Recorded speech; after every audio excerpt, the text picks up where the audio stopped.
Hey, viewers and viewers, my name is John Red Strategist and welcome back to SCP with me and just Phil this time. No Connor in this one, but indeed, we cry ever Tim. Some more freaky SCPs and see what it's all about. Indeed. Actually, funny thing is, I actually thought of one. I think it would be more an anomalous item than an SCP, although it could be dangerous in some ones. But imagine, right, a set of car keys, right, that unlocks and opens every door of every car in the vicinity, and then locks every car. That would be. Imagine one night basically lock someone in their own car. Yeah, that'd be definitely. That would be an anomalous item, that, I think, rather than a full-on SCP, that would. Indeed. Well, so yeah, last time when Connor joined us, we did anomalous items 40 to 60, I think. And then where did we get up to with the SCPs? Was it 16 that we got up to? Something, yeah. 19, I think. 19? I think we'll recognise it once we start looking at the SCPs, won't we? That'll be fine. Yeah. We did just scroll up to the 60. Make sure we did that, so you can remember. Oh god, yes, the bath toy. Indeed. The bath toy, absolutely. So, we'll just dive straight on back into things then. So, anomalous item 61.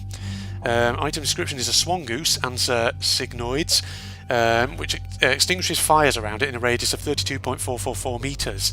Effect expands to 101 metres on the night of the first quarter moon. No date, but located in Altai, Mongolia was where it was recovered. It's currently in animal containment. I mean, it would be useful. Yeah.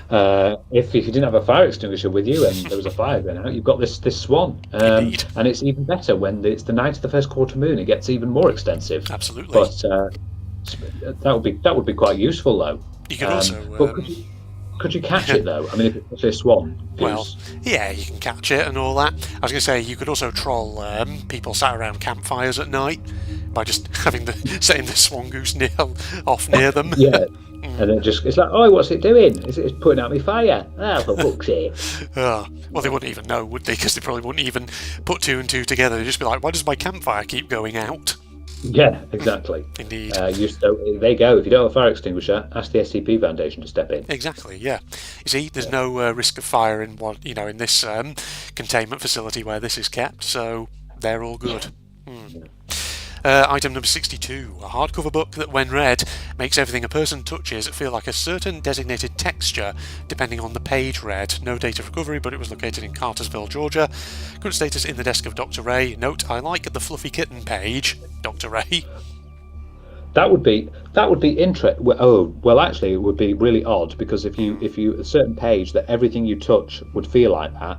So imagine if it was something that wasn't nice, like some squidgy jelly. Oh god, everything just feels like a squidgy jelly. Everything feels like horrible clammy flesh. Yeah, if that one, when you're like, when you're trying to eat your food, it'd just be like, it'd feel weird to the touch. Yes, that would be quite something. But if you had everything that was like a fluffy kitten, I suppose that would be nice. Although it'd still be weird when you're like touching, your sandwich and it feels like a fluffy kitten. Yeah. You're like, oh, this doesn't feel right to eat. Yeah, it's weird. What would be the absolute best thing? I was just thinking, what would be the actual worst thing to like the slimy jelly thing, or the one of the best thing to touch, which would be fine whenever you touch something, it would always feel that nice sensation. Probably the fluffy kitten thing. Yeah. Fluffy kitten. I like that the worst thing you thought of there was slimy jelly, and I was there thinking of like clammy flesh, dead body, that kind of thing. Blood. Yeah. Blood. There you go. Imagine if everything felt like blood. Oh dear. I mean, to be honest, that would just feel like liquid, though, wouldn't it? A bit damp, not exactly pleasant, but yeah. It doesn't really say. But would this be permanent? That's actually a good question. It doesn't say, does it?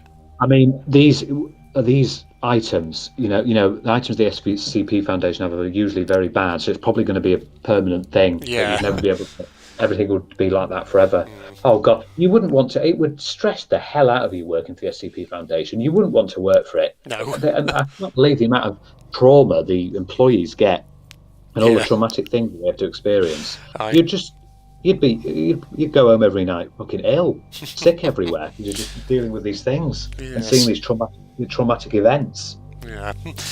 I mean, yeah, so as far as I can tell, like, this is a permanent effect thing, but unless, you keep reading and it eventually comes to a page that just says everything feels normal, something like that. Yeah, could be. Yeah, not that normal is a texture, though, is it?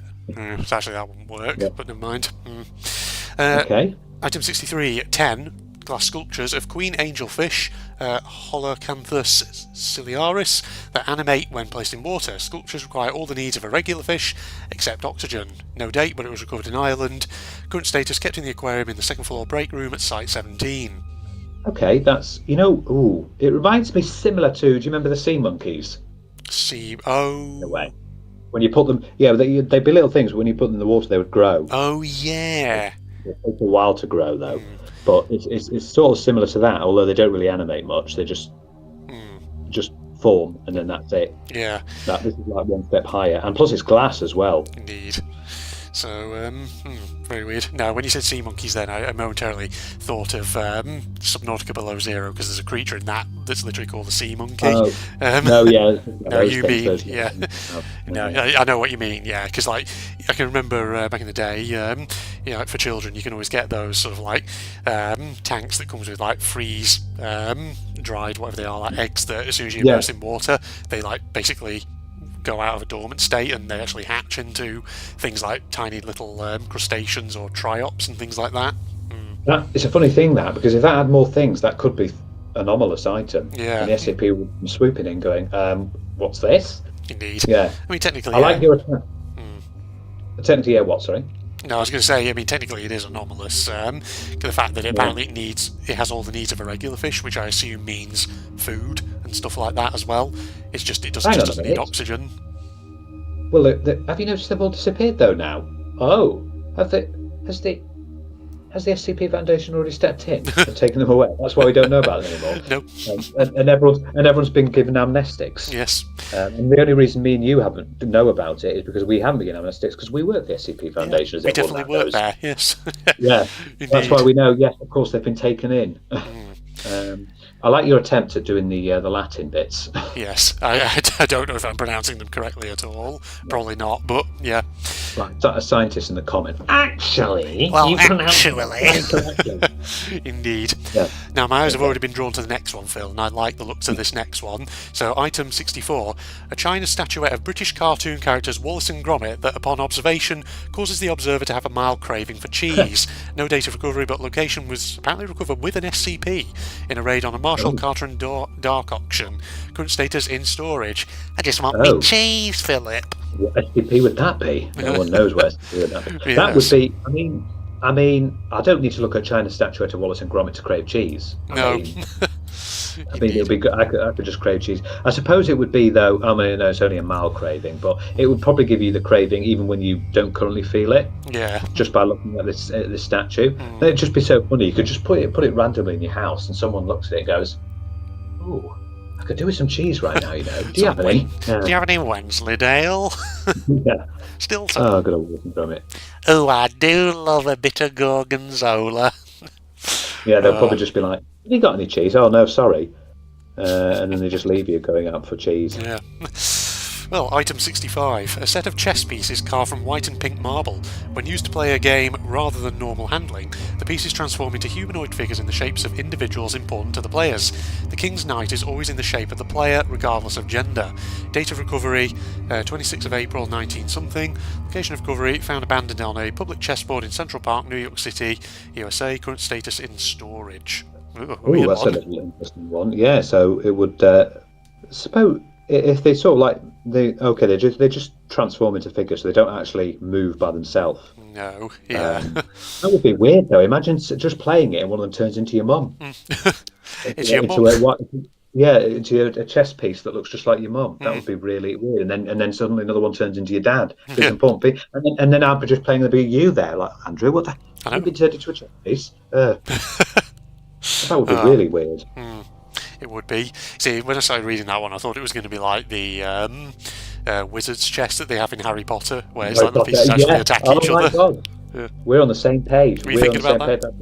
I was thinking about that as well, but they don't move in this one, it looks like. Yeah, they just take shapes of individuals, that's it.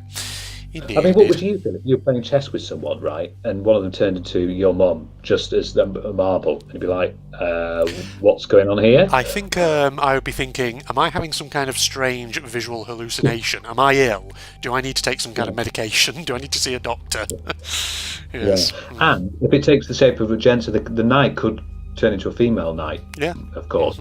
Yeah, because it's interesting. Okay. Indeed, yeah. The king could, become a important female too in your life, for all you know, because it just says that the king's knight is always in the shape of the player. Everything else could be just people who are significant to you.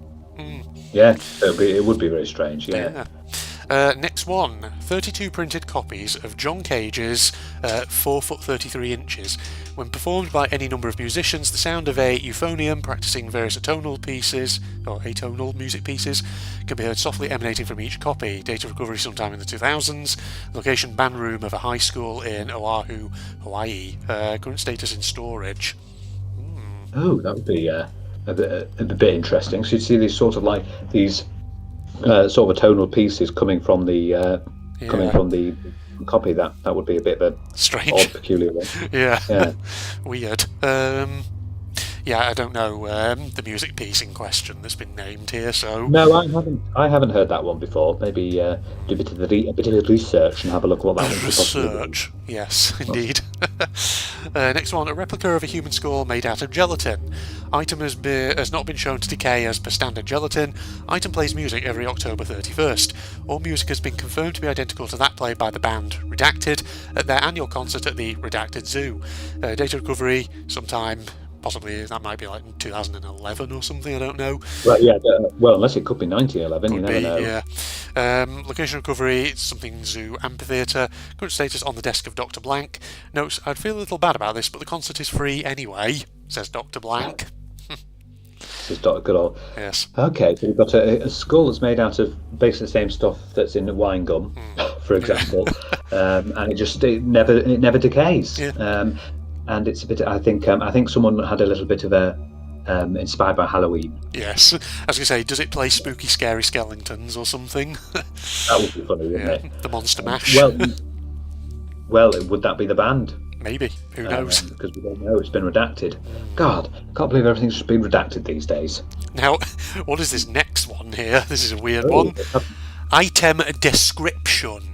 A dictionary that alters any text describing it to resemble the language's phonetic form, though not in any recognised format. Date of recovery, sometime in the 2000s. Location of recovery, Chicago, Illinois, USA. Current status in a standard containment locker at Site 59. Wow. Okay, so it makes everything phonetically working to get. Oh, it's affecting me now. Yeah, it's affected you. What's going on here, Phil? Going to have to put you into containment, lad. It's basically can't say its name because obviously I'll start saying, but it's the thing that makes the text that described that thing to make it all just phonetic. Yes. I was going to say, this reminds me, I'm pretty sure there is an SCP that we'll get to at some point, if I remember correctly. It's, I won't spoil too much of it, but it's like a household object, but when you describe it, it has this weird effect where it makes you describe it in the first person as though you are the object. It's really weird. There is one. How do you know about that one? Well, because I've read various SCPs, random ones before, so I've probably just encountered that at some point. Oh, have you? Yeah, because the thing is, like, as I said, like last episode when we were talking about like the pipe nightmare and stuff like that, I have read some of these articles before, not all of them though. In fact, only a minority. But yeah, all of them. Good job trying to read all of them when there's nearly 9,000 of them. You've been saying it. Yeah. Right. Next one. So, a bronze statue of a mermaid causes kleptomaniacal compulsions in mammalian subjects continually exposed to it.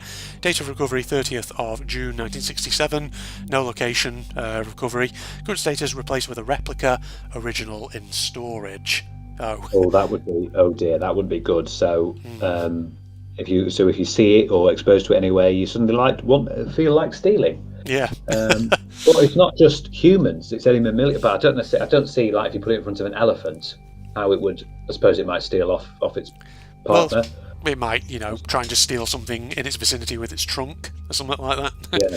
Yeah. Well, that would just be all you could. Oh, imagine if you had it though, you could just cause a lot of issues because you could just. Could you imagine But if you did uh, it, someone in your house and you just put it and then just suddenly go upstairs, just going upstairs. Where are you going? I'm just going upstairs to get something. This is my house. Get back down. I was going to say, could you imagine if you were just like an innocent shopkeeper or somebody and you had this statue in there and didn't realise what it was, and you just have constant shoplifting issues? Oh God, yeah. That would be really awkward. Yeah, that would be super awkward. Just constantly. And I suppose, how would you make it stop? Could you just turn it away, or I don't know. I mean, by the looks of it, saying they've put a replica of it up, whereas the original is now probably just locked away in the hopes that it doesn't affect anyone. Yeah. Yeah. Next one. The word redacted, a 9-letter imaginary word which is defined as the opposite of a sieve. The definition is known as soon as the word is read or heard. Only one written instance of the word exists at any given time. The previous instance is erased when the new instance is written, although the word transfers at roughly 1,808 kilometers a second. The word reportedly feels natural and fluid to pronounce, and so may potentially be easy for unknown independent parties to create and write down. It is otherwise mundane, recovered sometime in the 2000s around the word generation and verification subroutines, Site 18 databanks, current status written on a piece of paper stored at Site 19. In the event that an unknown independent party writes the word, one of several researchers will be on call to write the word down again. Okay. Oh dear, that's a bit of a curious one, isn't it? That is. Wow. What is the opposite of a sieve then, Phil? A pot that doesn't let anything come out of it. Pot. Well, there's a lot of things that could be opposite of a thing. Yeah. A sieve, which doesn't let things out. But we don't know the word because it's been redacted because it keeps changing. Yes. If you write a new instance of it, then it will delete the old instance. Yeah. Weird. That is a very, very curious one. I know they do get a bit strange. I do know about that with some of these anomalous items. And that one's certainly a strange one. Indeed. Right, on to the 71 to 80 anomalous items, with anomalous item number 71, a tiara constructed from living specimens of mushroom and other non-invasive fungus. Placing the tiara on a human subject's head causes the subject to become gyroscopically stabilised from the waist up. No matter the effort, the subject will become unable to move their body from the waist up out of a perfectly vertical position. Data recovery in 1919, recovered in Copenhagen, Denmark, current status in storage. Oh. So that's like in Gary's mod when you put keep upright on a prop, except in this case it's your body from the waist up just stays perfectly vertical at all times. So you can move your legs and everything fine, that's all fine, but no, your top portion is just, oh God. I suppose that would mean that you couldn't take it off because your arms are basically up above your waist, so you'd have to get someone else to take it off, which would probably make the effects go away. Indeed. That'd be so weird, that would. That would be, you wouldn't want that to happen. That would be a bit awkward. Yeah, especially you'd have to try bumping into things to try and dislodge the tiara off your head in that case. Yeah, you would, or ask someone else to take it. And that would be even worse if you didn't have anyone around and you thought, oh, this is a nice tiara, let me just actually, well, no, you could probably still stalk. You could probably still talk, but just everything wouldn't move. Indeed, yes. Again, you could see that potentially being used to harm people, but then again, it probably isn't actually terribly bad to get it off. Like I say, you could ask someone to take it off, or you could. It's certainly not near the sort of status that it will make it an SCP. No, not really. Yeah. Next one is a traditional Brazilian berimbau, I don't know how you pronounce that, of typical construction materials. When held by a human subject and the stick is raised to strike the string, the subject immediately displays an instinctive knowledge of how to play basic traditional rhythms. Further exposure does not seem to result in further knowledge gain, but the resultant basic knowledge remains with the subject after exposure. Date recovery sometime in the 2000s, location Salto, Brazil, current status in storage. Note, until it is determined conclusively that the item has no cognito-hazardous capabilities, handling and test is restricted to D-class subjects. Okay, so that's just do a bit of research. What is a berimbau? Okay. Let's see what a berimbau is. Berimbau. Yeah, it's a single-stringed bow attached to a gourd resonator and played with a stick and coin or stone. Oh, to create different tones and rhythms. Okay. So it's a traditional Angolan musical bow, but I guess so it's part of like kind of the African heritage South American community then as well, I guess. Yeah, very interesting instrument that. indeed. Yeah, I didn't know. I've never heard that word before today, Phil. No, I haven't either, and I am a musician. I didn't know that. That was I know that. So basically, when this human subject does it, they will know how to, even if they have no knowledge whatsoever, they can play traditional basic rhythms. That would be interesting. You could impress people with that. Indeed, yeah. I feel like that's a good sort of quiz question. What is a berimbau? And you could sort of give some multiple choice answers, and people are like, oh, never heard of that before. Yeah, but it looks like the Foundation's still a bit unsure. Yeah. So of course, who gets to test on it? Good old D-class subjects again, of course. Aye. Yeah. Right, next one. 129 character string.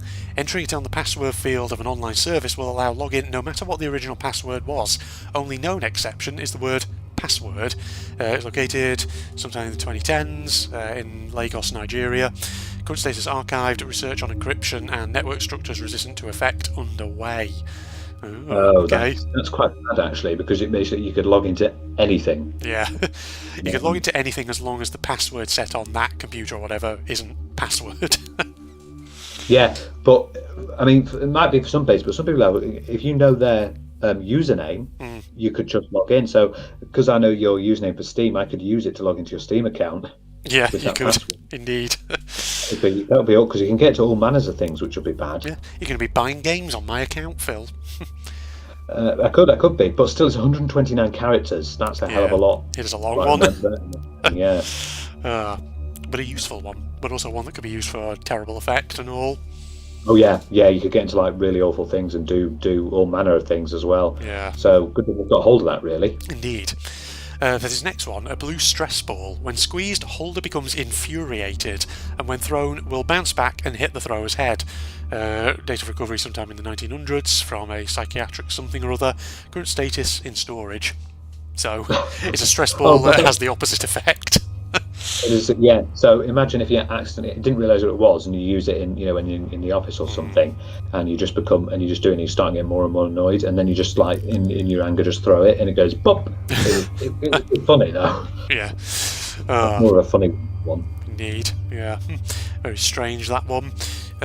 Next one down the list, a standard blank brand deck of cards that when used to play any card game appear backwards, showing all other players the card's face while only showing the card's holder the back of said card. Date of recovery sometime in the 2000s from Nevada, USA. Current status in storage at Site Blank Recreation Lounge. So right, so that you're not going to be able to play many card games with that. No, you're not. Trying to think. Can see your home. Well, you can't. Are there any card games out there that require you to actually show the other player what you've got? Probably not. I don't think there are any, are there? No, I don't think there would. So this would just be a comedic thing. You could do it. Oh, you could play a prank on someone. Like you could have a normal deck of cards and give your just mix them together and know which ones they are, and then just give your friend the ones, and they'll always be trying to. Oh, what's going on? I can see what you've got there. That's nice. Okay. Yeah. Indeed. That'd be so funny. You could pull such a prank on someone with that. You could. Next one, a credit card of an unknown black material. Purchases made with the card via magnetic stripe readers are retroactively debited from Banco de Mexico's account number blank in October of 1993. It was recovered in the 2000s from a secret chamber in the Great Pyramid of Giza, Cairo, Egypt. Current status in storage. Man, I didn't realise that the pharaohs had a credit card. Yeah, they had their own bank account. So hang on, if you use this, then you could just have as many things as you want and never come out of your own bank account. Yeah, exactly. That'd be great. You could buy massive things and never have to worry about your money. Yeah. You log into the account for it, and it's just a list of strange transactions that apparently took place in October of 1993. Yeah. Deary me. That would be really funny, yeah. Yeah. Next down the list, a red 1994 Toyota Camry, whose radio could only play Men Without Hats Safety Dance, regardless of station, whether a cassette tape had been inserted, and even after the radio itself had been replaced 3 times. Data recovery sometime in the 2000s from Atlanta, Georgia. Current status crushed and melted down during an unusual containment breach. Residual slag showed no anomalous properties. It's gone. Yeah. It's gone. But that would be annoying, because if you didn't like the song, yeah, it would play that no matter what. And if you changed it to another station, like, I've had enough of this. I don't even know what the tune is, but it just kept playing and playing, and you're like, oh, for God's sake. Aye, it would be quite annoying after a while, I do think. But the way that it says it was still happening even if the radio was replaced suggests that it wasn't the radio that's the anomalous item. Yeah. It could have actually been the car itself. It could have been, yeah. Yeah. Next one, a high-tech typewriter that produces a cognito-hazardous effect on every person trying to formulate a description for said object. Despite being a typewriter, it is always described as a typewriter, with various properties, containment places, and such replaced with analogous typewriter-related properties. However, the verb to shoot and its cognates are not affected. Attempts to photograph the object are hindered by mental influence, and any attempts to draw or paint the object result in a drawing of a typewriter. No date, but location was an abandoned printing device research base that belonged to a defunct group of interest called Redacted. Current status in storage in site blank, printing devices room. An effort to produce copies of the typewriter is underway. Notes, this typewriter is great, easy to shoot, very accurate, good shooting distance, lightweight, supports different key sets, has a 60 cartridge tray. The typing mechanism is detachable, 0.45 ACP and 5.56 versions available. Most likely the anomalous effect was developed in order to hinder intelligence efforts. Agent Cora. Wow. Great. It just talks about shooting all the time. Yeah, indeed. That's a funny little typewriter, yeah. How very strange. So you can't, despite being a typewriter, it's always described as a typewriter. So of course it's a typewriter, isn't it, Andrew? It's just a typewriter. Just a typewriter. It always shoots. It just shoots. It just shoots all the time. How weird. Yeah, that's a good one actually, that, because you start out thinking it's one thing, but actually it's not. It's something else entirely.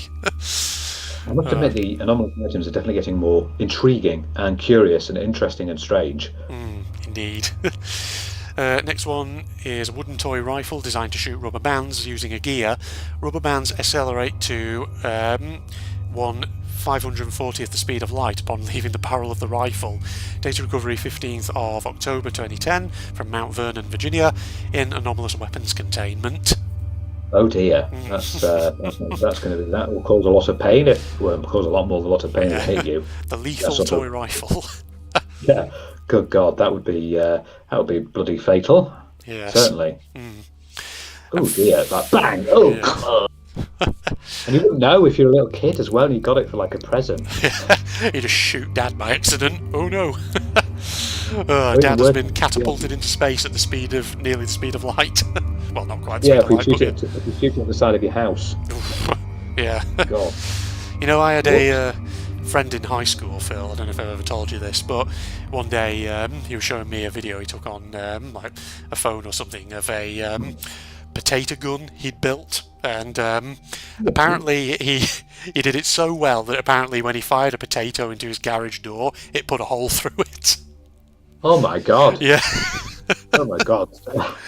Yeah. So it actually fired burst through the other side and went straight through the garage and created a massive hole. So I don't know if it necessarily created a huge hole, but apparently it did punch through the garage door. Now I don't know whether it then lost a lot of its velocity and just fell to the ground, but apparently it created a hole in his garage door.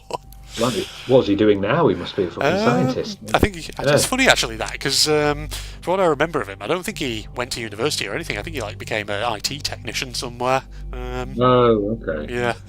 Me then. Yeah. Oh, well, you did go to university though, Phil.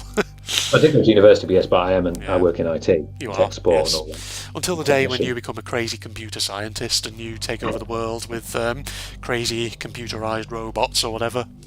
And SCPs. Yes, indeed.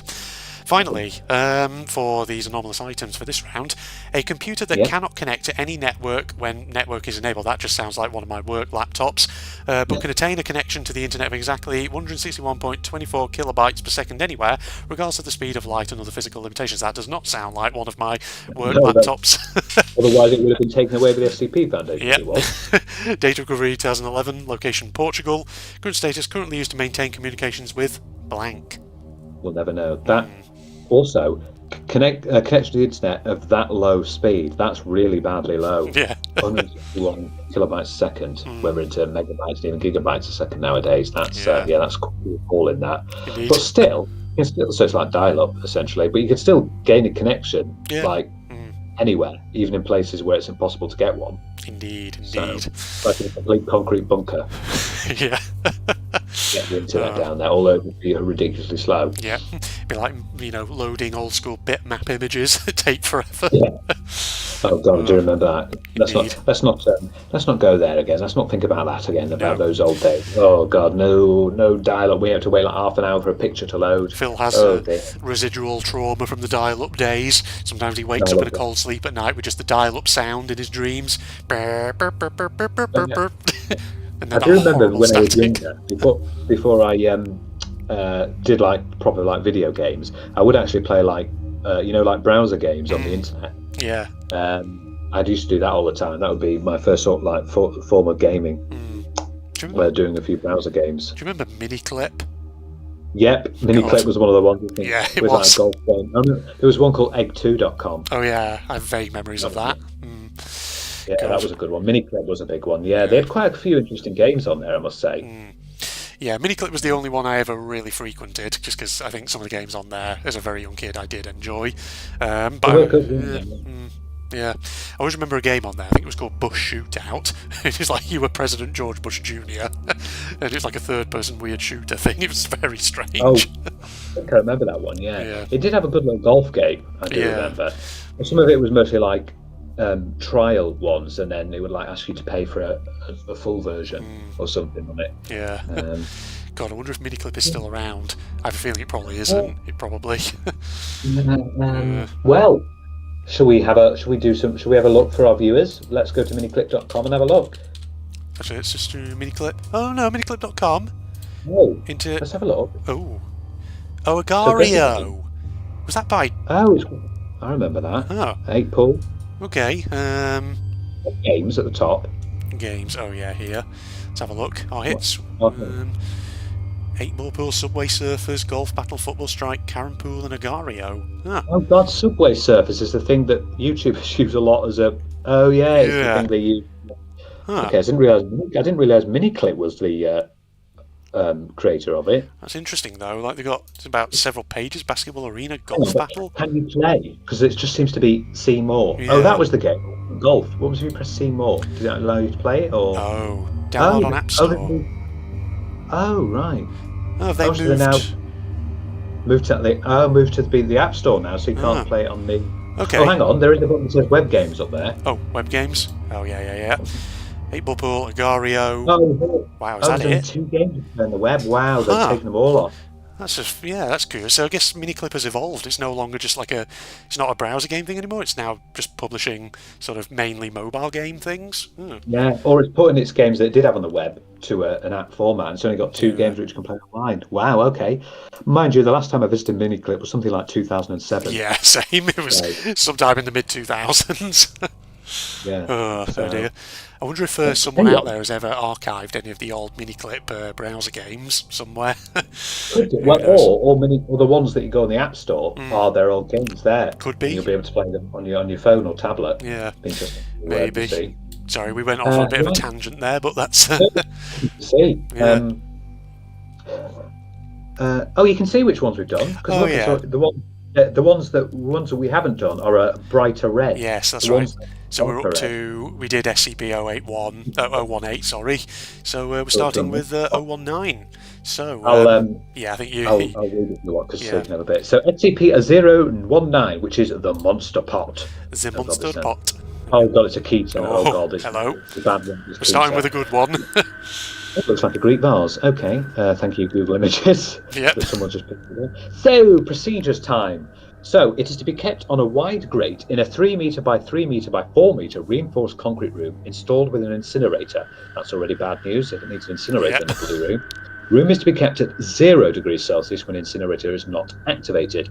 An observation chamber separated by a plate glass window is to be used for constant observation of SCP-019, and if and when specimens of SCP-019-2 are observed, the incinerator is to be activated. In the event of an outbreak of 019-2, ordinary firearms are successful in terminating individual specimens, although in the case of a swarm-level outbreak, flamethrowers may be more effective. 019 should be kept in a vertical position at all times. Okay. So 019 appears to be... I know, it seems a bit weird, doesn't it? Yeah. So it's a very large ceramic vase, or vase, which, if you're an American, 1.8 metres in diameter at the mouth and 2.4 metres high. Style and decoration indicate it was created in classical Greece, which I said there, although conclusive dating is impossible as the surface is entirely unbreakable by any known means.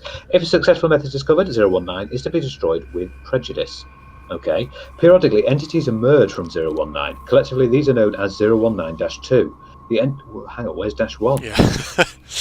It's -2. The entities vary in many aspects, but tend to be small, vaguely humanoid, though they may have animaloid features, and extremely hostile.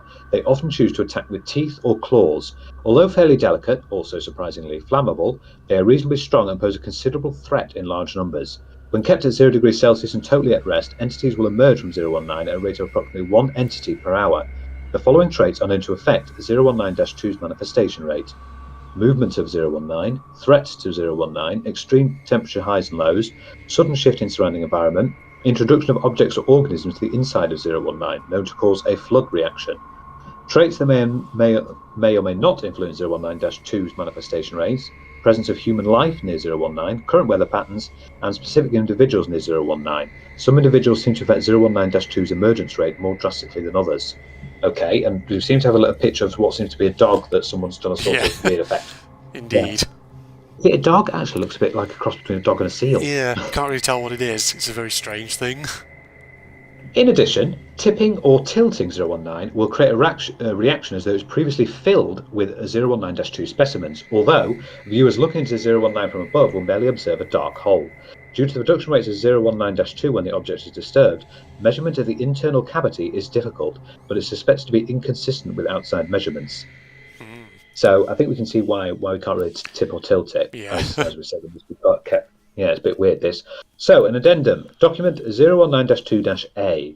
019-2 notes, as maintained by Dr. Light and Dr. Vaux. So, -2 specimen was removed from containment chamber and kept in a reinforced pen, provided with water and live chickens as food. Specimen made quiet, continuous, garbled vocalizations determined to be phonetically similar to ancient Hellenic languages. Ooh. Although the reason for this is unknown, specimens are still thought to be no more intelligent than animals. The specimen lived for less than 48 hours, and a dissection revealed anatomy consistent on a cellular level with normal biology, but with an extremely unstable musculoskeletal structure. Other notable anomalies include an unstable respiratory system, nearly non-existent digestive tract, and virtually no other internal organs. All other captured specimens have followed similar patterns of behaviour and demise. Note, it appears that 019-2 specimens were not intended to live for meaningful amounts of time outside of 019. Okay, this is a bit odd. Yes. Containment unit was slightly damaged from prolonged exposure to 012 specimen missed by the monitoring team because of partial transparency. This has not been noted in 019-2 before. Monitoring teams will continue to report further anomalies. Another redacted date. Monitoring teams have brought some specimens of -2 now appear to be significantly more resistant to incineration than others. It's hypothesized that this is a defense mechanism on the part of 019. Most specimens of 019-2 are now all but entirely resistant to the effects of the incinerator. Replacement incinerator with an acid bath is being considered. Evolution of -2 is being studied, and maybe evidence of sentience in 019. Yeah, I was going to say, like, why is this Keter and not just Euclid? Because it seems like it's straightforward contained, but actually the fact that it appears to be learning and getting more and more dangerous, I suppose that's why it's Keter. Yeah. So it's basically letting out these weird things, and it's speaking in essentially what seems to be ancient Greece. Yeah. Well, I've played enough Assassin's Creed Odyssey now to be able to speak ancient Greek, Oh so I yes, should you can understand. you can speak ancient Greek, Phil. Yeah, of course. You've Well, learned that all was the Greek from your Corfu holiday back in September. yeah. Oh, the Greek. Well, that'd be Greek, modern Greek, Greek. not Yep. Greek. That's an interesting little one. I don't know if it's all Greek to me. It was all Greek, isn't it? Yeah, there's an interesting one though. So basically, large vase spawns weird creatures that don't live for very long, and it's possibly learning and making them tougher and tougher. Yeah, so they don't get destroyed by flamethrowers, but could be acid baths now. Yes. Okay, next one. Okay, the next one, where are we, is SCP-020, the Unseen Mould. Ooh, Another kettle. Ooh. Okay, that's a nice picture. Right, special containment procedures. Samples of O20 are stored in a series of sealed cultivation chambers inside a sealed containment room at Biological Research Area 12, which is accessible only via airlock. Nutrients are administered via automated robotic systems, as the cultivation chamber must remain sealed at all times. Hermetically sealed video surveillance cameras are installed within the containment room and must be checked daily for integrity. Any personnel entering the containment room must wear biosafety level 5 equipment, including rebreathers, and undergo full antifungal disinfection upon exiting. So it's a horrible type of fungus by the looks of it. Yeah, it sounds like it. It needs a lot of. We've already had 2 Ketas at the moment. This is getting really bad. Indeed. Here's another nice picture for you. So O20 is a fast-spreading fungal organism that is capable of affecting the senses and behaviour of living creatures, including humans. Samples of O20 exhibit an unknown effect that renders them effectively invisible to direct observation, even when under a microscope. O20 is only visible to humans when viewed through photographic or video surveillance. Oh no! So you can't even see the mold. No. Oh my god! That'll just make it worse. Okay, well that's how you know how it's kind of spreads very unchecked. Once O20 forms a colony, usually within a human residence, it will produce spores that affect the behaviour of humans around it. Affected subjects will increase the heat and humidity within their homes to create an environment more suitable to the growth of O20. Affected subjects also become more sociable in many cases, and often invite acquaintances to their homes to further spread the organism. As the spores and mould colonies are invisible to affected subjects, the mould may sometimes grow directly on living subjects. As the spores and colonies within a home approach critical concentration, the health of affected human subjects will rapidly deteriorate, resulting in death. Further spread of the mould may occur as the bodies of any deceased subjects are encountered by emergency responders and healthcare agents, as well as transportation of the bodies to local morgues. It gets worse and worse. So you basically you need to make things hotter because it lights the heat, and then you suddenly get more sociable. So because the mold is basically controlling you to try and get more people. Indeed. To oh god. O20 was first encountered in Redacted, where an undercover SCP agent noted dramatic personality changes in personnel working at the local hospital.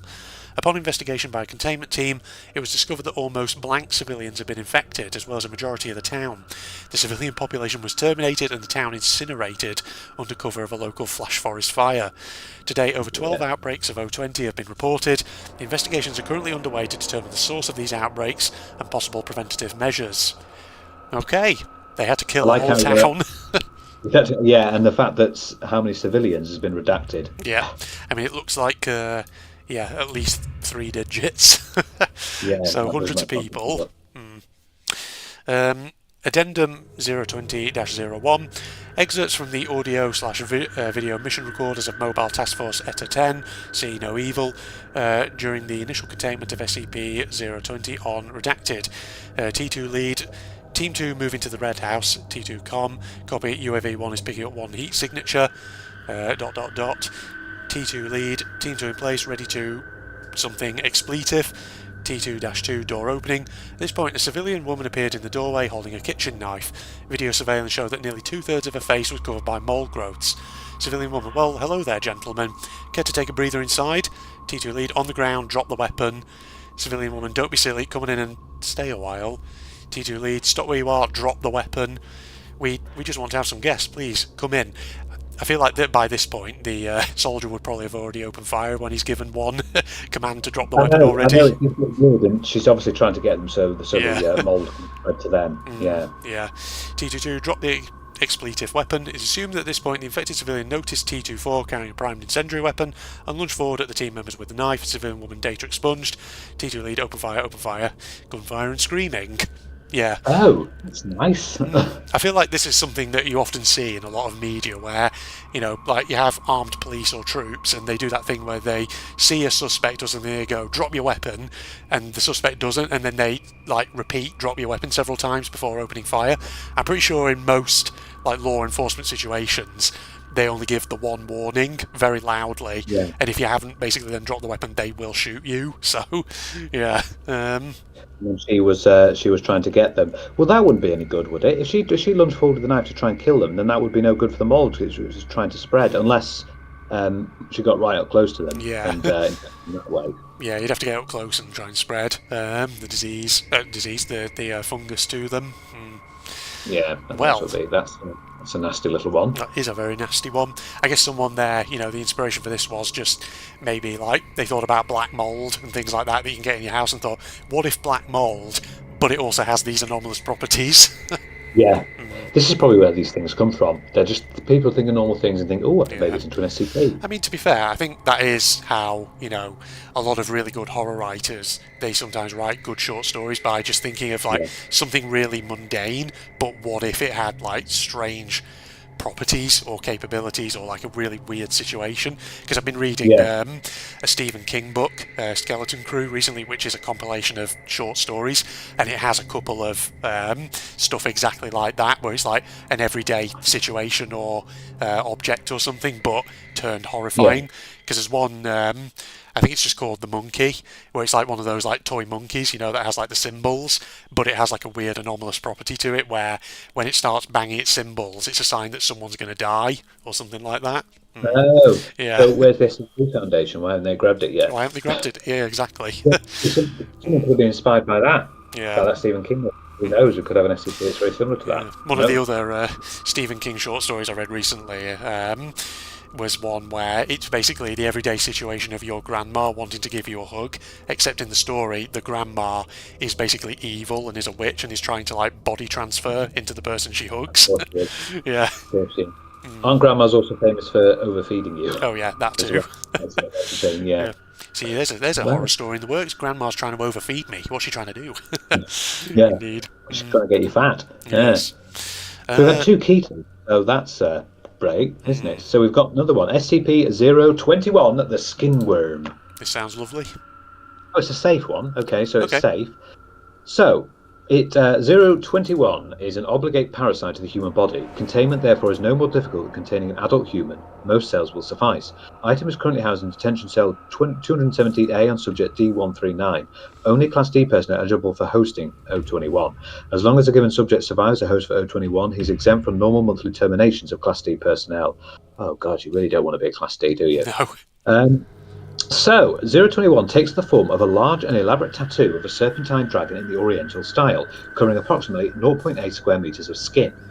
This tattoo is fully animate within the confines of its host skin and behaves largely as a normal animal would, albeit in only 2 dimensions. The tattoo's movement causes constant pain to its host, comparable and similar characters simultaneously tattooing and tattoo removing on a large scale. Oh, that would be awful. Yeah. The organism tends to spend most of its time on and near the torso.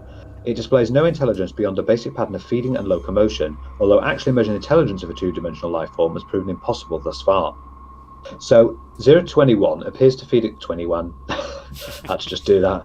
Appears to feed exclusively on pigments in the host's skin. Did you like my reference there? Yeah, I'm trying to think, what was it a reference to? It's a meme, isn't it? It's the little kid who goes 21. I don't think I've actually seen that meme. I've never seen that meme. It's one of the most famous memes of all time. I've never heard of it. Yeah, the 21 meme. This can include melanin, in which case the subject appears to be suffering from vitiligo. However, the organism shows a marked preference for other tattoos and will seek out and devour those before resorting to natural pigments. It should be noted that the feeding process itself, beyond the sensation of movement, is painless. Normal tattooing simply vanishes as it is eaten. The organism maintains a constant size and no excretions have been observed. The organism is capable of clearing over 0.6 square meters of skin per hour. One may feed 021 by quickly tattooing fruits or small animals on the host. Oh dear, this is interesting. It's a tattoo that basically causes horrible pain to the user.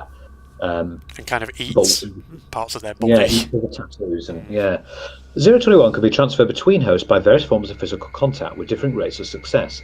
In the case of successful transfer, the organism simply swims from one person to the other. Sexual intercourse appears to be the most reliable method of transfer with a 93% rate of transmission. However, due to the severe pain involved, this is less than ideal. Yeah, when something you're doing is extremely pleasurable and then you've got something that's extremely painful, counteracts it, and Yeah. you get the sensation of just a normal sensation. Yeah, that's totally how that works. It's like when you eat a super fattening burger and then you have an apple. Boom. Oh, So you're so that's it. healthy. Contact between two open wounds is generally preferable. Transfer is more complicated in deceased subjects, though not unreasonably so. The organism suffers no ill effects from the death of its host, continues to consume pigments. Transmission between species unknown. Previous tests suggest to be either impossible or exceedingly rare. 021 does confer some benefits to its host. The tattoo has been proven to accelerate the release and reuptake of epinephrine and decrease lactic acid buildup, providing boosted strength, confidence, and pain tolerance in stressful situations, and reducing the usual after effects of weakness and fatigue. Okay, so there are some advantages, but Yeah. you get extreme pain. Um, in addition, the tattoo seems to have some beneficial effect on the host's immune system. Aggression profiles in hosts are generally higher than average, though whether it's a direct effect of the tattoo or simply a reaction to the constant pain remains to be seen. The symbiotic relationship is usually limited by how long the host can tolerate such pain in everyday life. This has culminated in suicide in a number of subjects. In rare cases, hosts have also fallen victim to fatal skin infections, which makes sense because they might be trying to peel it off with Yeah. a knife because it's causing so much pain.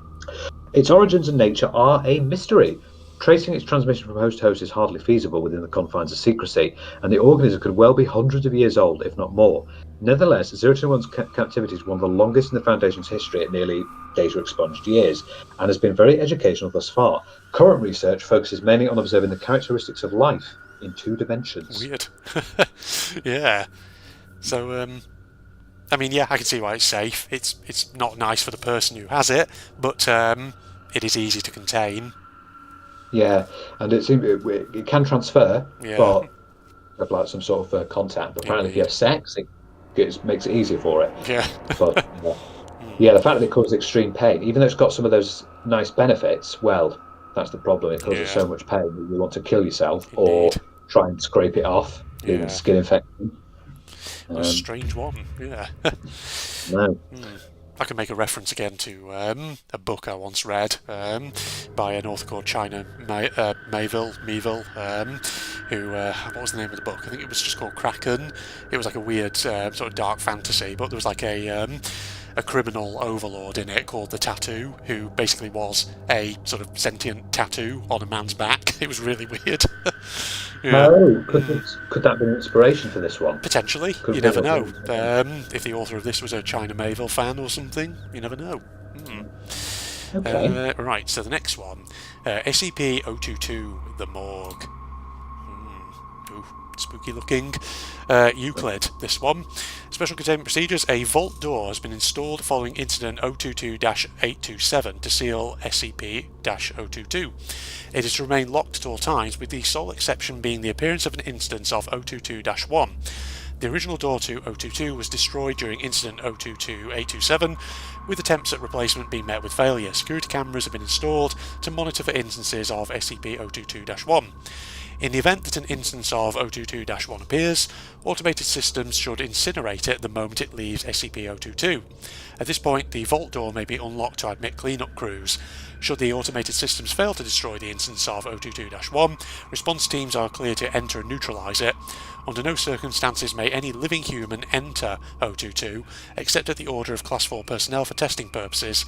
Class 4 personnel may also order instances of 022-1 even to be captured and held, however they may not be removed from 022 containment facilities. Okay, Right. interesting. So, the description is as follows. 022 is a morgue in the basement of Redacted Hospital in Great Britain. Until 1980-something, there were no reported anomalous occurrences within the morgue. Reports of strange activity were first received in November of 1980-something. The area was soon quarantined by the Foundation, with an official story being released that the entire building had been condemned. The reason for the sudden manifestation of its strange properties remains under investigation. Periodically, a random drawer within the morgue will open to reveal a cadaver under a covered sheet. After approximately 6 minutes open, the cadaver will animate and attempt to leave the morgue. At this point, the cadaver is given the designation 022-1. In some cases, the cadaver will be too damaged or decomposed to successfully exit 022 or even rise from the table it lies on. In this case, 022-1 will typically struggle and twitch on the table until expiration occurs. Should an instance of 022-1 expire while remaining on the table slides back into the drawer, which then shuts. Reports indicate that the scent of burnt tissue is evident immediately following such an event. The energy source that sustains instances of 022-1 is currently unknown. Instances do not breathe, eat or sleep, and their bodies produce no heat. Analysis of 022-1 following expiration has discovered no abnormal organs or chemicals present. They appear to be fully human cadavers. Instances also possess physical strength that exceeds that of normal humans. Though direct testing has proven problematic, researchers estimate the strength increase to be approximately 500 N, or 112 pounds. Newtons, that's it. Yeah, 112 pounds of lifting force greater than what one would expect of a human body sharing a similar condition. Analysis is underway to determine if this effect is connected to the unknown power source or if it is an entirely separate phenomenon. When body parts are severed from 022-1, the portion with the greatest mass retains its effects. All other pieces become inert. Destruction of the head or brain does not neutralise 022-1, instead the lower torso and limbs remain animate. Complete tissue destruction appears to be the only method of successfully terminating instances of 022-1. Left alone, instances of 022-1 will simply expire, all motion ceases and they appear to become normal cadavers again. The amount of time this takes depends on how damaged the body is and the rate of decomposition, and can take anywhere between 2 days and 3 weeks.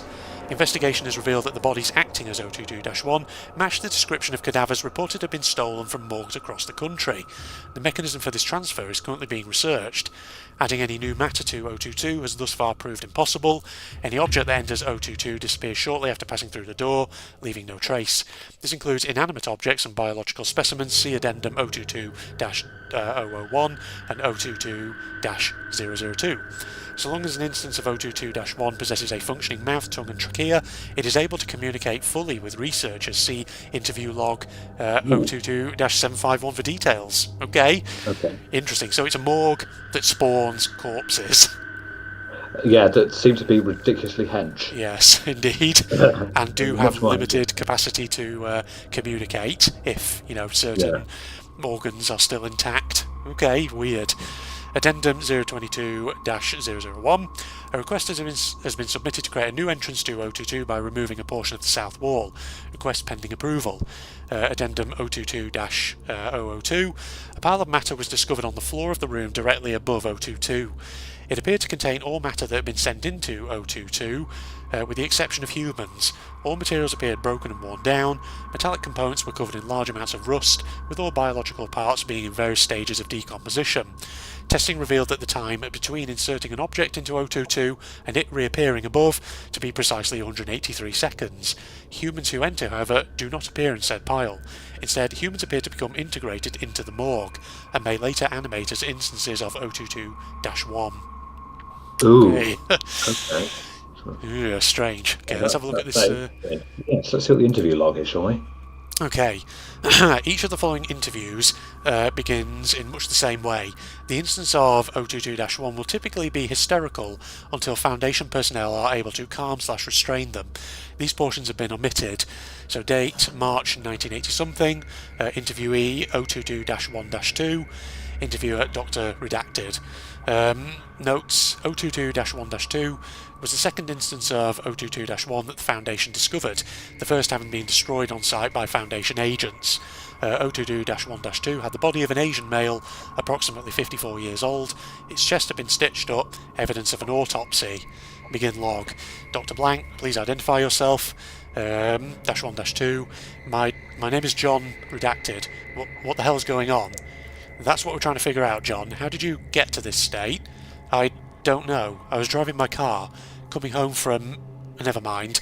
I was driving and I crashed. And then what happened? Nothing. I woke up here, please. This has to be unintelligible. So, you remember being in a car accident, then woke up here in the morgue. Do you have any idea how you got here? I didn't get here. Don't you get it? This isn't me. I'm not me. What do you mean, you aren't you? At this point, -1-2 became severely agitated and had to be physically restrained.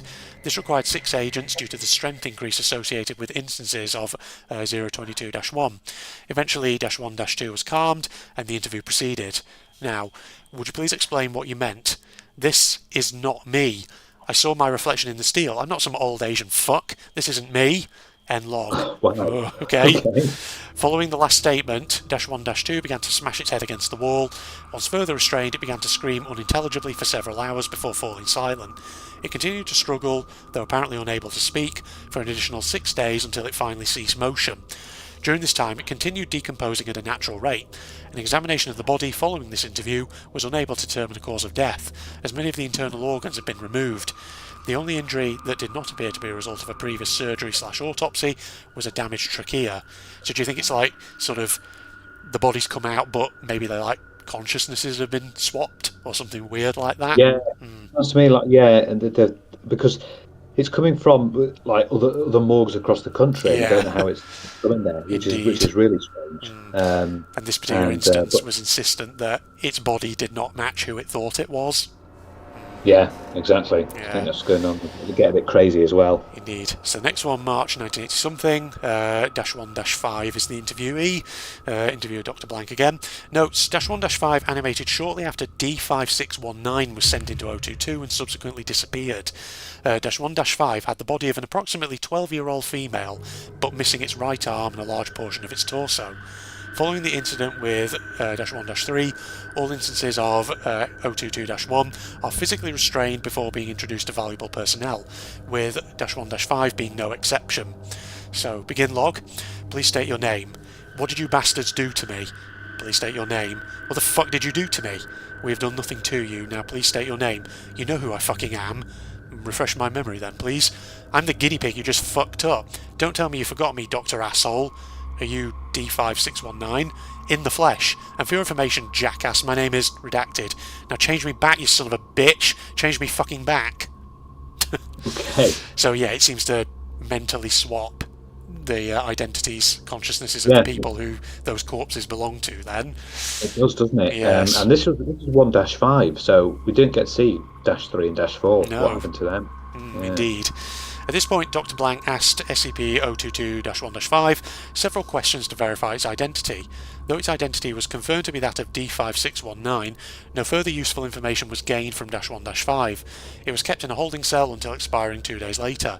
After 3 weeks, the body of D5619 animated as 022-1-7. In a brief interview with -1-7, it claimed to be an 89-year-old female. Oh my goodness me! So it's been a Wow. lot of swapping engineers, a lot of body swapping seems to be going on. That's an interesting one. I always find some of the ones where it's like the SCP is kind of a location that they can't just like, take to a site. They have to actually contain it on site, on location. Yeah, Those are always kind of interesting. Yeah, indeed. This one's because it's like it is a morgue that does weird things. Yeah, very weird. Okay, should we do 2 more, 1 each? Just looking at time. That's a good one. So we'll go to 023, which is Black Shuck. Okay, is this some kind of large black dog by the sound of it? It looks like it. Oh, it does, doesn't it? So it's Euclid. So it was, which has been scribbled out, is to be contained a standard 5 by 5 meter containment unit. No, not anymore. It is to be contained in a wall-off intersection of 2 corridors at site blank, with at least 3 meters of space in each direction at false doors at 3 of the 4 ends, in addition to the real door. Security cameras will be placed and maintained above all 4 doors. At all times, 023's eye sockets to be filled with spherical inserts made of hard rubber. Eye inserts must be replaced as they degrade. Degradation can be monitored by measuring the brightness of the burning effect as observed by security footage. Brightness greater than 12 candela requires that the inserts be replaced within 12 hours. Eye inserts are only to be replaced individually and only after the sun is completely set. Personnel are not to look directly into eye sockets of 023 at any time. Following incident 023-27, all reflective surfaces, including displays, monitors, and eyewear of any sort, are not permitted within 30 meters of 023's cell. This includes monitors linked to security cameras within its enclosure. Security personnel posted at checkpoints outside both corridors will enforce and adhere to this measure. Experimentation involving 023 has been suspended indefinitely. Ooh, weird. Okay, it does a bit like the that weird dog creature from, remember when we did the bat roots? Yes, a bit like that. Yeah. I was going to say, I was thinking obviously of a dog because I'm pretty sure like Black Shuck is a name from English folklore of basically like a dog creature that's said to like stalk Yeah. the moors, something like that. Okay, so Yeah. this incident log is a link, so we'll probably do that in a bit. But description. Yeah. Okay, so 023 is a large, sexless, shaggy canine, 1.5 metres shoulders, with black fur. And it has bright orange red eyes and prominent teeth, but not anymore, according to another incident report, which we can... anytime an individual makes eye contact with 023, either that person or a member of their immediate family will die exactly 1 year after eye contact is broken. Research into the method of selection is incomplete due to a moratorium on experiments, but the available data suggests that having a larger immediate family lessens the chance of the individual making eye contact themselves dying, and neither a pattern nor a preference in victim types have been found. This may indicate that 023's victim is designated entirely at random, but it's unknown whether the selection occurs at the beginning or the end of the 1 year time period. Attempts to terminate individuals made eye contact with 023 and their entire immediate family before the 1 year time period has ended. Data expunged. Autopsies of individuals killed by 023's effect show that while outwardly appearing unharmed, their remains have been filled in with highly compacted ash, including but limited to all organ systems in the circulatory system. Muscle tissue, bones, and brain tissue universally show signs of exposure to temperatures above blank degrees Celsius. If not contained in a setting that at least superficially resembles a crossroads, 023 will phase through walls to get to the nearest suitable location, incinerating all materials it passes through. 023 was first brought to the Foundation's attention when it attacked a church in Redacted, while it was in session killing redacted civilians directly and redacted as a result of eye contact. Following retrieval of 023, Class B amnestics were administered to all witnesses and surviving victims. The incident was covered up as a case of arson. Ooh, okay.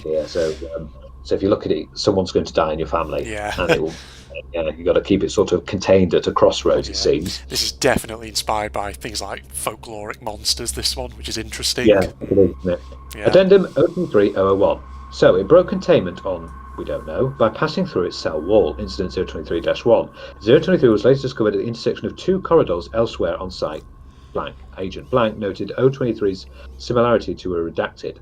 Special containment procedures for 023 updated. Assistant Researcher Blank issued a reprimand for negligence. 002 Addendum. It's been responsible for the deaths of we don't know how many personnel, don't know how many civilians since it was first brought in containment on the 12th of October, something 94. Addendum 23003. Request for classification to Kita pending. Oh, so they're really getting serious about it. Addendum 02304. Due to both anomalies focusing on specific geographic spaces, their destructive capabilities and canine appearance, it's possible that SCP-1111-1 may be a variant of the same phenomenon observed in SCP-023 or vice versa. Investigation of the origin of both anomalies is ongoing. Due to the inability to capture SCP-1111-1 for study, investigations are currently focused on 023. Oh. I wonder what it might have been captured. Well, we're a long way from 1111. Indeed. All right, so look at these incident reports. Should we start with 26 or 27? I feel like 26 probably is meant to precede that, but then again, we'll do 26 first. Okay. Right. SCP involves, well, of course it's 023. Doctor, someone, and some 5 D-class personnel, date don't know, site somewhere, and description. In an attempt to curtail the danger posed by 023, Dr. Blank has approved the removal of both of his eyes and teeth. Immediately after both his eyes were removed, he breached security by vanishing completely. 023 was reobtained on a stretch of Interstate Blank at 4:37 p.m. and brought back into containment where D-class personnel finished pulling out its teeth. While the total number of civilians exposed to 023 during this period is unknown, death record monitoring has tied 9 civilian deaths to this incident. Timestamps confirmed over the course of the next 48 hours that 023 vanished only while the sun was visible in the sky from outside Site Blank. Addendum 023-026-1. As of Blank, Dr. Blank has been suspended pending disciplinary review for contributing to, if not being directly responsible for 023-026. Dr. Blank is now in charge of 023. Oh dear. The increased difficulties... Okay, this is from the 05, so I have to let me sound posh. I say, so the increased difficulties in containment have been incurred as a result of Doctor should serve to remind all personnel of the Foundation's purpose. Secure, contain, and protect. That is our goal, you stupid fuckers. Research, experimentation, convenience, and even the safety of Foundation personnel are secondary concerns. We are not working to protect ourselves, bitches. 05.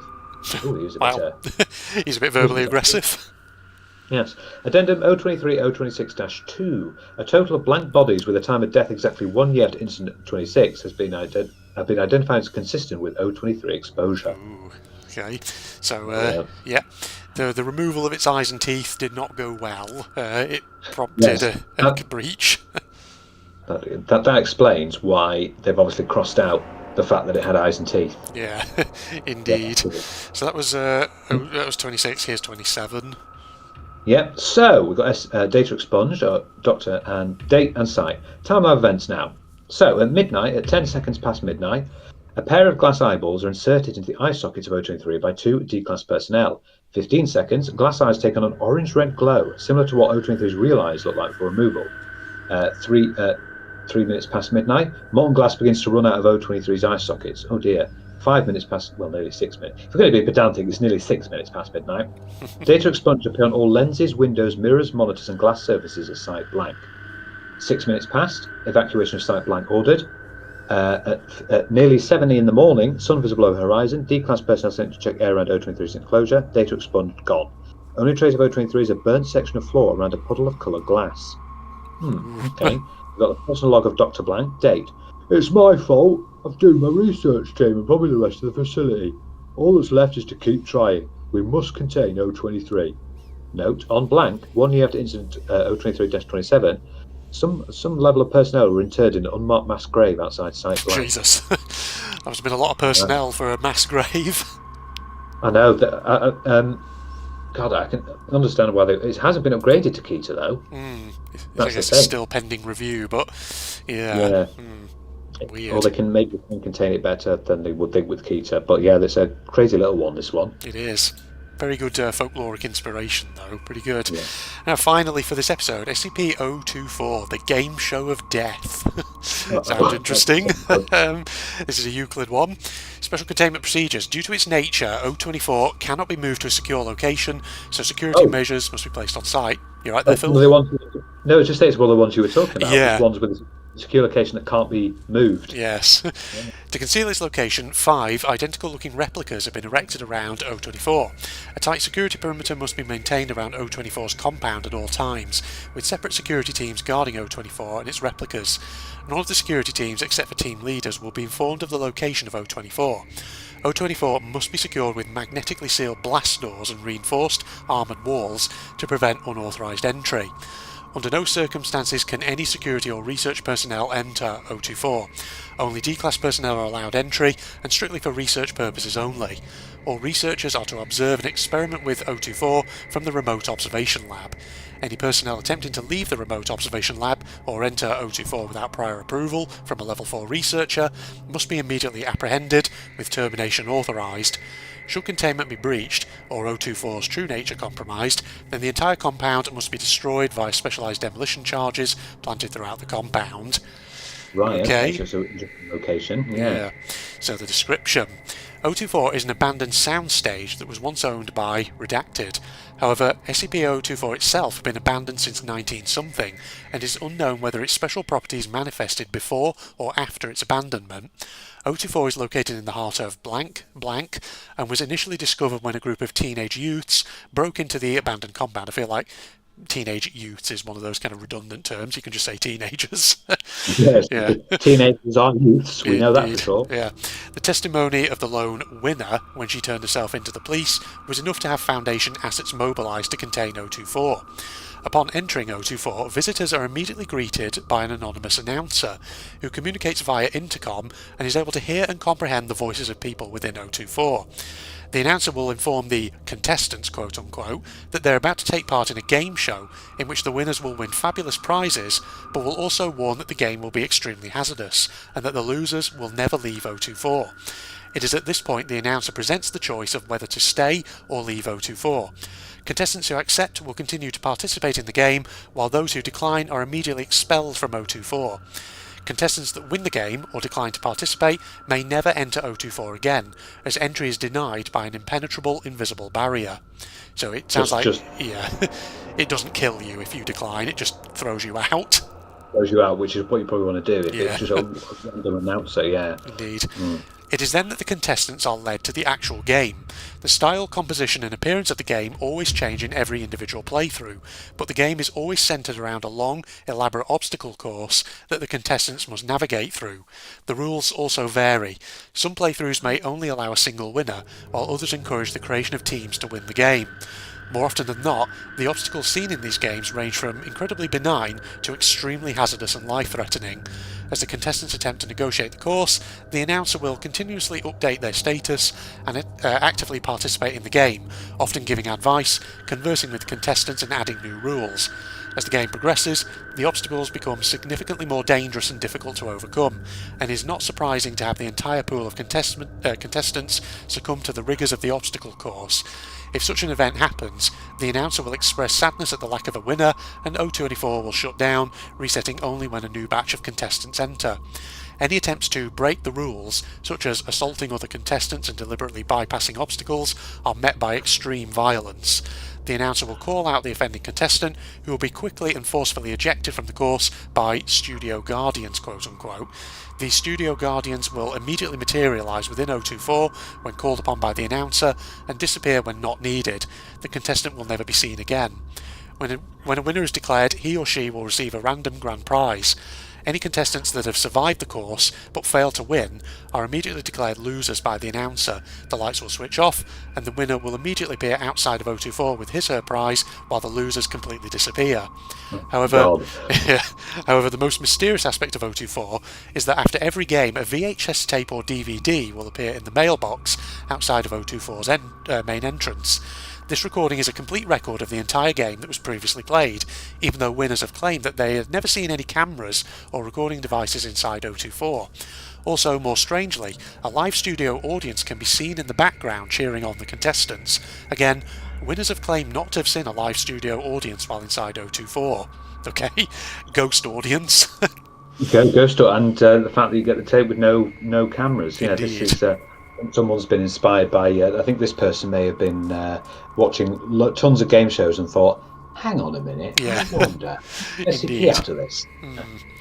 Addendum 1. So far the list of prizes awarded to winners has included, but is not limited to, cash prizes, electronics, various consumer goods, cars, collectibles, full paid vacations to various countries, data expunged.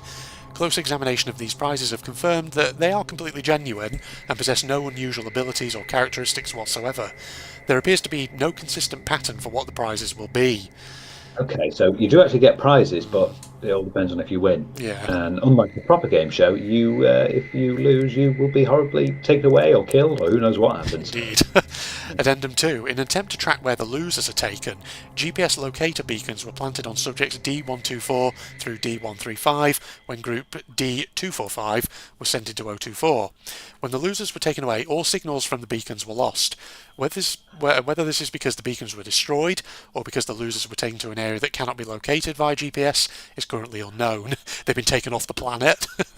Of course, yeah, that's what happens. And I think there's a lot of SCPs where the team try to put cameras or something, and they just never see anything again. Doesn't work, yeah. Addendum 3. The announcer living within O24 appears to be sentient and aware of events that take place outside of the compound. During the test of Group D523, which consisted only of Dr. Blank, the announcer instead engaged in a conversation with Dr. Blank. Analysis of the conversations have shown that the majority of the subjects are centred around pop culture and information distributed through television, implying that SCP-024 somehow is able to access and interpret television signals. Cutting all power and signal lines, as well as removing any potential wireless receiving equipment on O24, does not affect O24 in any way. When it became clear that no other contestants would participate, the announcer kindly asked Dr. Blank to leave O24 and suggested he return with more contestants. Okay. Weird.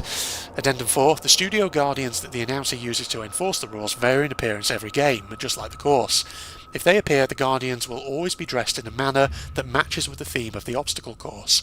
The only common attributes all guardians share are the possession of humanoid appearance, ability to suddenly appear and disappear, superhuman strength, and face-concealing masks or headgear. However, winners have claimed that the Guardians have no apparent shape or form inside O24, instead appearing as huge, shadowy figures that engulf the offender. Oh, okay. So interesting game show then. Yes. How strange. That was quite mysterious as well. Yeah, the fact that the announcer actually starts. Can you imagine that would be so weird for the researchers, just like the announcer going, "Oh, well, look at this. Always getting hit by something." So anyway, what's the war in Russia and Ukraine looking like? Yeah. Uh, Indeed. It starts talking to you yeah, about a TV show that was on the other night. yeah. To the doctor. I must say that episode of Gogglebox was good, wasn't it? And the researcher's like, "You talking to Interesting. me? Yes. Talking to me?" Right. Yeah, yeah, I am. Did you not see that episode last night? Anyway, back to the action. Yeah. Okay. I mean, you can see why it's Euclid. It's dangerous, but it's easy to contain. So, Yeah, yeah. don't go in. Well, if you do go in, just get out. Yeah. Say you don't want to play. Exactly. I suppose I was sort of wondering, I could sort of see this on one level being classified as safe, but then when I started hearing about the Guardians, Studio Guardians, then I started to think, okay, that's probably one of the reasons why it's Euclid. That and the fact that the announcer appears to be sentient and aware of things going on outside. Yeah. It's funny. It's funny this because the past ones we've done, you've always had a first initial going, this seems more safe. Oh, wait a minute. Yeah, I think it's, because that's the thing, I suppose, when you're writing these SCPs, you've got to think carefully about, what class you assign to it, because if it's something that, even if it's technically life-threatening, if it's super easy to contain, then it'll get safe, but if it's even something that, could potentially bend the rules a bit and be a bit unpredictable because it's intelligent, then I guess that immediately bumps it up to Euclid, in essence. Yeah. But in this case, does the announcer even exist? Or it's just a disembodied voice? Indeed. Well, that's the question, isn't it? Someone there's put into Google Images, picture of a warehouse area. Yeah, indeed. Oh, well, there you go, Phil. So that was another round of SCPs with myself and you. So, when do you think we'll get to SCP 8999? Probably 2028? Yeah. Yeah, I think we'll do that. Yeah, that's pretty good. Indeed. I mean, yeah, there's some really interesting ones that we've had so far. Yeah. I think probably for me, the sort of scariest one probably would be 020, the mould, since you can't see it and all that. Yeah, that's really bad. Yeah. That is a really bad one. Okay, well, I think we've done a good chunk there. We'll keep making headway through this. Yeah. So, hope you'll join us for some more SCP, hopefully sometime soon, ladies and gentlemen. Exactly, yes. Join us later. Indeed. It's goodbye from Phil. Bye. Don't go to any funny game shows. I wonder if that's put off people, applying to game shows. I was going to apply to do the chase, but now now I'm worried that they're actually physically going to be chasing me. Yeah. Indeed, right, and it's a goodbye from me, ladies and gentlemen. Goodbye, everybody. That you in the game, whatever you want to call him. I'm talking to you, Headloop Fack. No, stop it. Freaky. Or do you actually go back? No. How? Oh, that is weird. She's really right. I've said it before in previous episodes. The fourth wall doesn't even exist anymore by this point. She bulldozed it down a long time ago. Oh, that is so clever. How does it do that? How does it know? Does it read the computer, the system, or something? That's the thing, is it looking for like the administrator's name on the computer? Oh, that is just